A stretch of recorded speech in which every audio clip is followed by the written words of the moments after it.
আমার নিঃশ্বাস নিতে কষ্ট হচ্ছে। কিসের গন্ধ এটা? কাঁচা মাটি আর কাঁচা বাঁশের গন্ধ। না না, ওরা আমাকে কোথায় রেখে গেল? আমি তো মারা যাইনি। দেয়ালগুলো আমার দিকে এগিয়ে আসছে কেন? মাটি আমাকে চেপে ধরছে। বাঁচাও, আমার বুকের হাড়। তোমরা কারা? তোমাদের চোখ থেকে আগুন বের হচ্ছে কেন? ওই বিশাল লোহার হাতুড়ি দিয়ে কি করবে? আমাকে মেরো না। মান রব্বুকা, তোর রবকে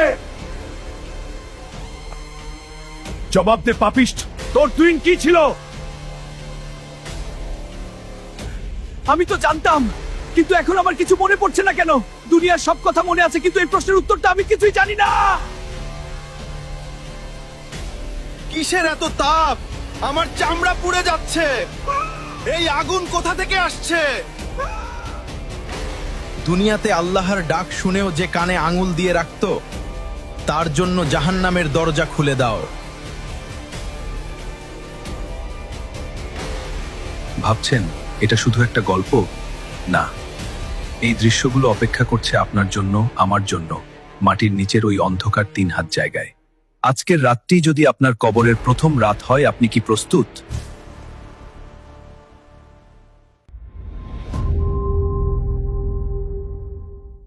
আজ আপনার জীবনের শেষ দিন। একটু আগেই আপনার সবচেয়ে কাছের মানুষেরা, আপনার পরিবার, সন্তান, বন্ধুরা আপনাকে এই অন্ধকার গর্তে শুইয়ে দিয়ে বাঁশ আর মাটি দিয়ে ঢেকে দিয়েছে। আপনি স্পষ্ট শুনতে পাচ্ছেন তাদের পায়ের জুতার আওয়াজ। তারা আপনাকে একা ফেলে চলে যাচ্ছে। আপনি চিৎকার করে ডাকছেন, আমাকে এখানে একা ফেলে যেও না, আমার ভয় করছে। কিন্তু আপনার সেই আত্মচিৎকার শোনার মতো কেউ নেই। পৃথিবীর সাথে আপনার সমস্ত সম্পর্ক চিরতরে ছিন্ন হয়ে গেছে। চারদিকে এমন এক ঘুটঘুটে অন্ধকার, যেখানে আপনি নিজের হাতটাও দেখতে পাচ্ছেন না। মাটি আর কাঁচা বাঁশের গন্ধে আপনার দম বন্ধ হয়ে আসছে। স্বাগতম, এটাই আপনার কবরের প্রথম রাত। আপনার কি মনে হয় মাটি দেবার পর কবরটা একটা শান্ত জায়গা?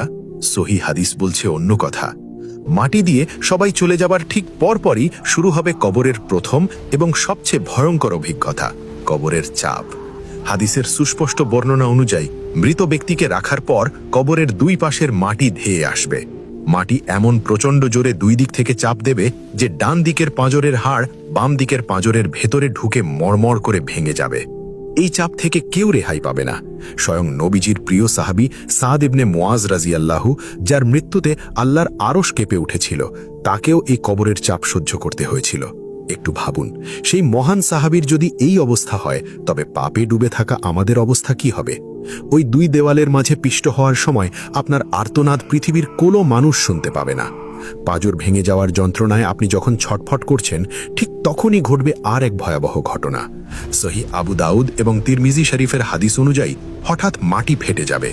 আপনার শিয়রের কাছে এসে দাঁড়াবে বিশাল আকৃতির 2 জন ভয়ঙ্কর ফেরেশতা, মুনকার এবং নাকির। তাদের গায়ের রং হবে কুচকুচে কালো, আর চোখগুলো হবে নীল এবং অন্ধকারের মাঝে দাউ দাউ করে জ্বলতে থাকা আগুনের মতো। তাদের চেহারা হবে এতটাই ভয়ঙ্কর যে দুনিয়ার কোনো সাহসী মানুষও তাদের দেখলে ভয়ে জ্ঞান হারাবে। তাদের হাতের লোহার গুর্জ বা হাতুড়ি এতই ভারী যে দুনিয়ার সব মানুষ মিলেও তা 1 ইঞ্চি সরাতে পারবে না। তারা আপনার আত্মাকে এক ঝটকায় উঠিয়ে বসাবে। তাদের গলার আওয়াজ হবে মেঘের ভয়ঙ্কর বজ্রপাতের মতো। বজ্রপাতের গর্জনে তারা আপনাকে প্রশ্ন করবে, মান রাব্বুকা, তোর রব কে?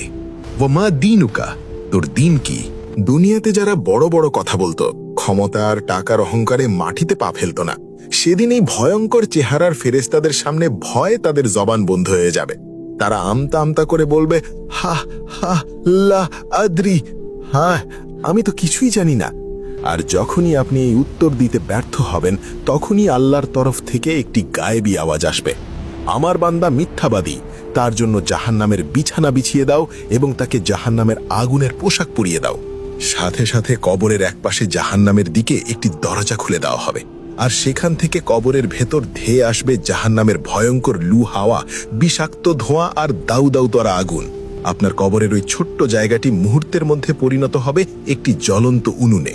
আপনি জ্বলে পুড়ে ছারখার হবেন, কিন্তু আপনার মৃত্যু হবে না। হাজার হাজার বছর ধরে এই কবরের ভেতর আপনাকে সেই আগুনের সাথে একাকী লড়াই করতে হবে। এই হাড় হিম করা অন্ধকার আর ফেরেশতাদের বজ্রকণ্ঠের মুখোমুখি হওয়ার জন্য আপনি কি প্রস্তুত? সময় এখনো আছে, অহংকার, পাপ আর দুনিয়ার মোহ ছেড়ে আল্লাহর দিকে ফিরে আসুন। 5 ওয়াক্ত নামাজ ধরুন, কারণ কবরের সেই প্রথম রাতে এই আমল ছাড়া আর কেউ আপনাকে বাঁচাতে আসবে না। মহান আল্লাহ আমাদের সবাইকে কবরের প্রথম রাতের এই ভয়ঙ্কর আযাব থেকে হেফাজত করুন। আমিন।